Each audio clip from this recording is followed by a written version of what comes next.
What is up, boys and girls? Welcome back to another Clash of Clans video. I am hoogLike, and today I'm bringing you a strategy guide on the rulers of the skies at Town Hall 9, the dragons.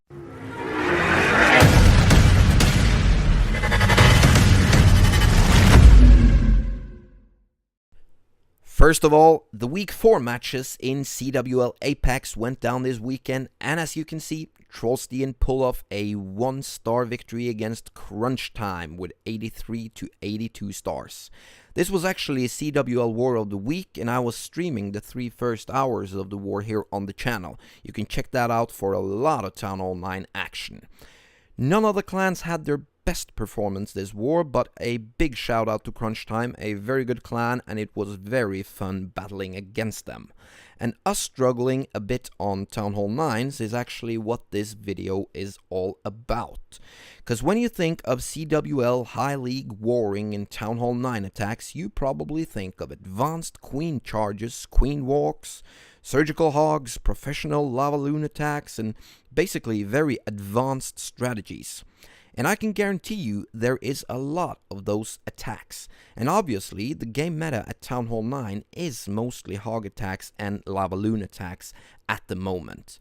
On the other hand, when hog and lava loon attacks are dominating at Town Hall 9, the base builders are designing the bases to defend against those exact attacks. And as the bases evolves, it gets more and more difficult to 3-star with those strategies. But what it also means is that the bases can be more vulnerable to other attack strategies, like for instance dragon attacks. Very often we see Town Hall 9 bases with offset air defenses to prevent lava loon attacks. The offset air defenses is meant to separate the lava hounds from the balloons and screw up the balloon pathing. But very often this leaves the air defenses vulnerable, and with some planning, some of those air defenses can be taken out with very little effort. And think about it, what defenses can actually be a threat to a dragon except for the air defense at Town Hall 9? All point defenses will need at least half a minute or more to take out a dragon on its own. And the dragon will have more than enough time to get rid of that defense in that amount of time. The air defense, however, will only use 10 seconds to take out a dragon, and even less if there is other defenses attacking at the same time. So if you can get rid of the threat from the ADs, dragons is a very good strategy. The biggest threat in most attack strategies are the Archer Queen and the Clan Castle. For hog attacks or lava loon attacks, the wizard towers can also be devastating. In a dragon attack, however, they possess little or no threat at all. The moment a Archer Queen shoots at a dragon, the dragons will turn on her and take her out in a matter of seconds.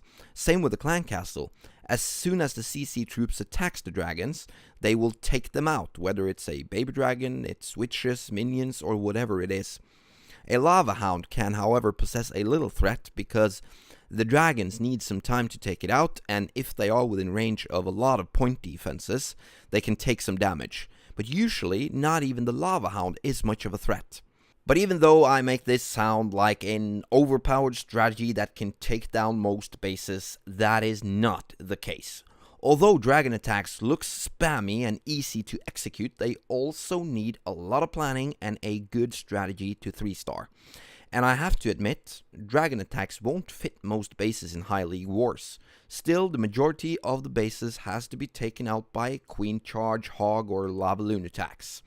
But if you can find bases where you can take out at least 2 air defenses with minimal investments of your troops, it might just be a good option. And now, some of you are probably thinking, "What? This is so Town Hall 8. Are you seriously asking us to use these attack strategies in high-level wars? After years of perfecting our advanced 3-phased attack strategies?" And to be honest, yes, I do. Wars are won by the amount of stars you can gain from attacking your enemy. And although Town Hall 9s probably can't win you any wars, they certainly can lose wars. If your Town Hall 9s doesn't clear out the opponent's Town Hall 9s, you will have no scouts for the Town Hall 10 bases. And that means the Town Hall 10s has to hit fresh bases, which statistically is doomed to fail. After 4 weeks in all of CWL Apex League, only 21 Town Hall 10 bases has been 3-starred in a fresh hit, and that is of more than 1,100 attempts.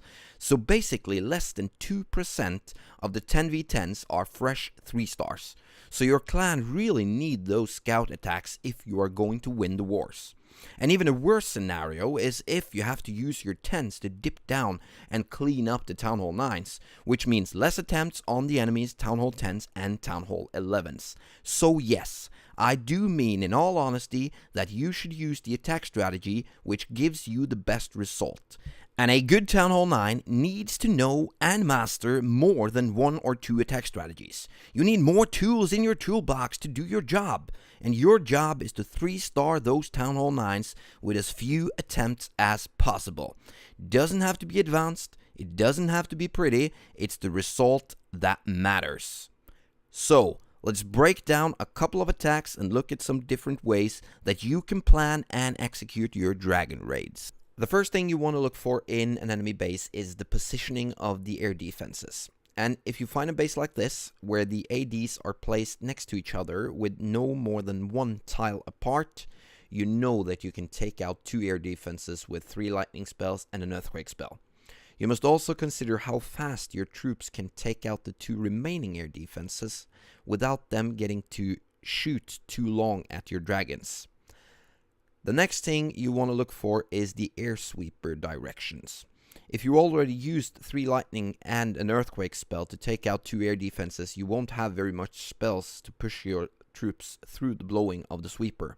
So you should plan your attacks so that your dragons and balloons avoid the sweeper as much as you can. If you're using funneling troops like your heroes, baby dragons, or you just use one of your dragons to make a funnel, you also want to avoid them triggering the enemy clan castle. Most times the best thing is to face the enemy CC and the enemy queen with your main attack force. That way you will take them out so much quicker. I started this raid by funneling at 9 o'clock with my heroes, just to prevent the dragons to go left and into the sweeper. As soon as I got my heroes out, I sapquaked the ADs. And make sure you hit accurate with your spells. If you miss with just a tile, the ADs won't go down and the attack is over. Let's just rewind that and take another look.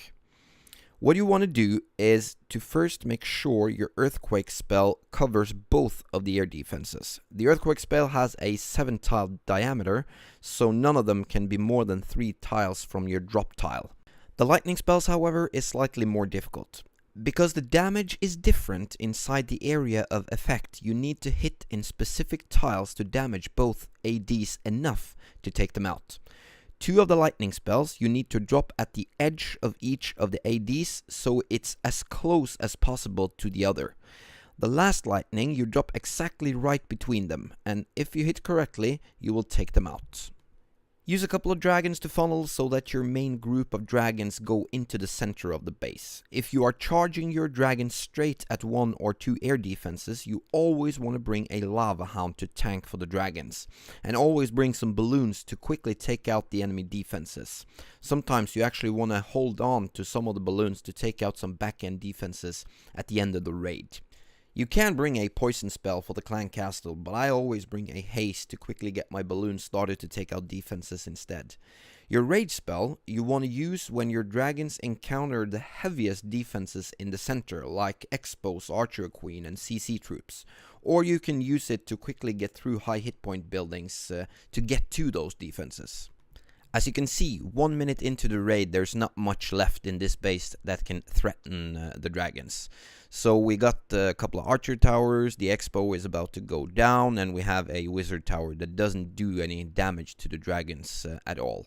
What you want to look out for is corner huts. A dragon uses 20 seconds to move from one corner of the base to another corner of the base, and that's why it's very important that you make sure that all of the corner huts are taken out as you go along. You can always switch out a balloon for some minions or archers or something to take them out, but make sure you take them out. Usually when you find a base layout that fits dragons, it will be an overpowering attack like this one. 5 dragons left and only 1 archer towers to shoot at the dragons. But in some cases it might get clutch, and then it's important that all those builder huts has been taken out and the dragons has the time to clean up the rest of the base.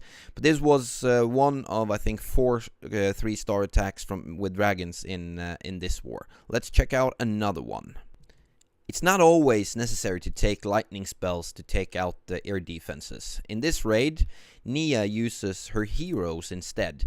The king and some wizards are taking out one air defense at 9 o'clock. The queen is coming in at 6 o'clock, taking out another air defense. And that means that Nia can use 4 rage spells on the dragons, and that will really boost the dragons throughout the base and take out the defenses very quickly. You actually don't have to consider the air sweeper that much when you have that many rage spells.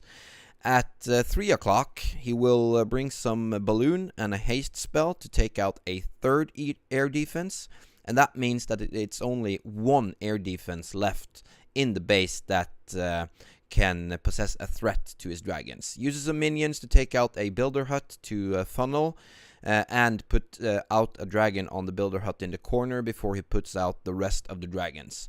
The first rage spell should come down shortly here to the balloons and the dragons to quickly push them through those high hit point buildings and some whiz towers.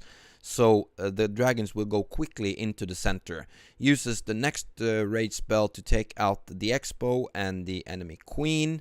And the enemy clan castle has not been triggered, so that's probably a lava hound. And look at this, already 1 minute into the raid, the base is almost totally crushed. Taking out the last expo with the dragons, and still has 1, 2, 3, 4, 5, 6. I think almost all the dragons. Oh, there went 1 dragon down, but almost all the dragons survived the whole raid. So this is a very powerful attack strategy if you can manage to bring down the air defenses. And you can do that in a lot of different ways. The most important thing to remember is you have to take down the defenses with as minimal use of spells and troops as possible. If you can bring down the air defenses, there is nothing that possesses a threat to the dragons and can prevent them from 3-starring any base. And that's it. A quick strategy guide for dragons on Town Hall 9. And if it works in the CWL, it will also work in all other clan wars. I was planning on posting a power ranking for CWL Apex today, but since I did a quite large in-depth power ranking last week, I will post a smaller power ranking for week 4 combined with my predictions for the wars in week 5. I will post this on Thursday. Do make sure you subscribe to the channel and put the notifications on so you don't miss anything from CWL Apex for the rest of Season 4. If you enjoyed the video, please hit the like button, and if you have your own opinion on dragons or attack strategies on Town Hall 9, please leave a comment down below. But that was it for today. Thanks for watching, peace out, and clash on.